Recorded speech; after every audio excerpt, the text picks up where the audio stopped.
Olá pessoal, comandante Leonardo Matos aqui, Minuto Conexão Gel desta quarta-feira, dia 11 de outubro de 2023. Mais um dia bastante difícil no conflito entre Israel e Hamas.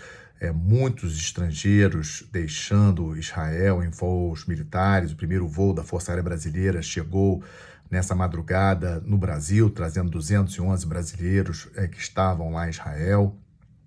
Cerca de 2.000 brasileiros estão na fila para voltar nos voos da Força Aérea, que estão partindo de Roma para Tel Aviv voando para o Brasil, mas outros países também estão fazendo o mesmo. O secretário de Estado dos Estados Unidos, o Antony Blinken, deve chegar a Israel amanhã, pela manhã, para tentar conversar com as autoridades israelenses, que hoje tiveram uma reunião muito importante, uma reunião entre o primeiro-ministro Benjamin Netanyahu com o líder da oposição, o Benny Gantz, que já foi ministro da Defesa de Israel, e eles pactuaram aí um governo de emergência. Não temos muitos dados de como na prática vai ocorrer esse governo, lembrando que no gabinete do Benjamin Netanyahu atualmente existem alguns ministros bastante ortodoxos, bastante chamados de ultranacionalistas, e que muitos israelenses mesmo condenam. Aliás, eu diria que quase metade da população de Israel é contra o atual governo de Netanyahu.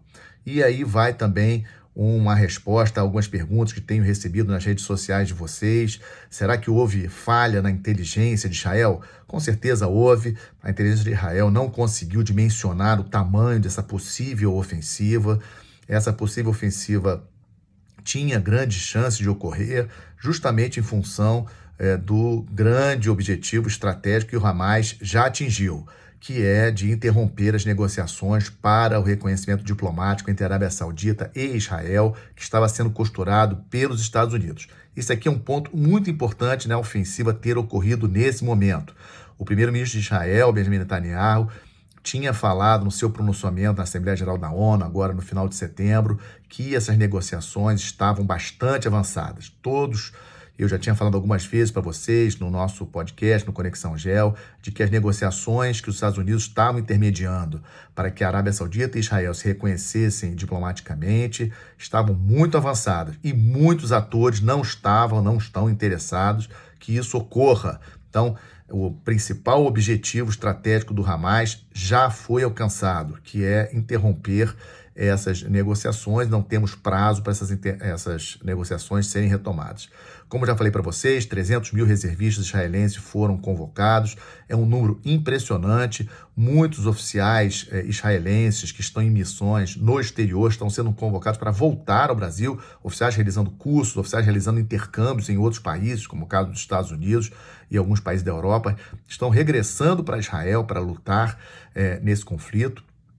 Ontem e hoje tivemos informes de novos ataques do Hezbollah lá ao norte, ou seja, é mais uma frente de combate que Israel precisa cuidar, ou seja, com relação ao Hezbollah, mas eu descarto qualquer, digamos assim, aumento de ofensiva por parte tanto do Hamas como do Hezbollah em relação a Israel. Não vejo assim, uma invasão, não vejo a participação de Estados, há muita especulação com o possível envolvimento do Irã.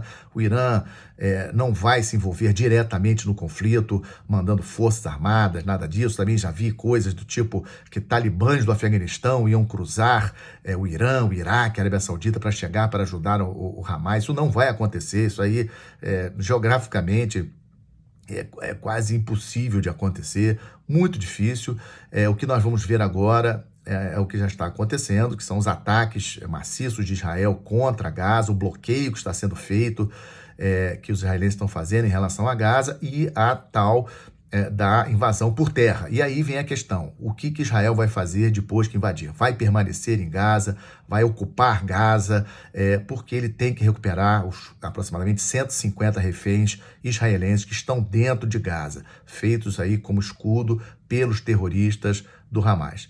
Muita coisa ainda para acontecer nesse conflito. Infelizmente, os números de mortos e feridos têm aumentado dos dois lados. Os últimos números de mortos do lado israelense, 1.200 mortos israelenses, é um número muito grande para um país de 9 milhões de habitantes, em pouco espaço de tempo, desde sábado.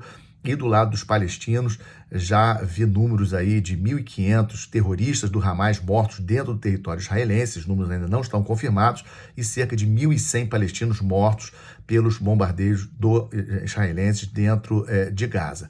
Então, infelizmente, muitos mortos, muitos feridos ainda vão acontecer e me preocupa bastante essa questão do bloqueio total que Israel está fazendo em relação a Gaza, porque, obviamente, essas cenas estão passando pelo mundo todo, pelo mundo árabe, pelos outros países, e está acabando gerando uma revolta contra os israelenses. Ou seja, os israelenses estavam com a vantagem em termos de opinião pública, em função da barbaridade que o Hamas empreendeu, mas esse bloqueio muito severo, os ataques que Israel está desfechando contra Gaza pode ter o efeito de tirar o protagonismo de Israel, toda a torcida que o mundo inicialmente assumiu em relação a Israel nesse conflito pode acabar revertendo contra Israel em função aí de tudo que está sendo visto pela televisão. Então tem que ser tomado com muito cuidado e acho que é isso que o Antony Blinken vai conversar amanhã com Netanyahu pessoalmente em Israel.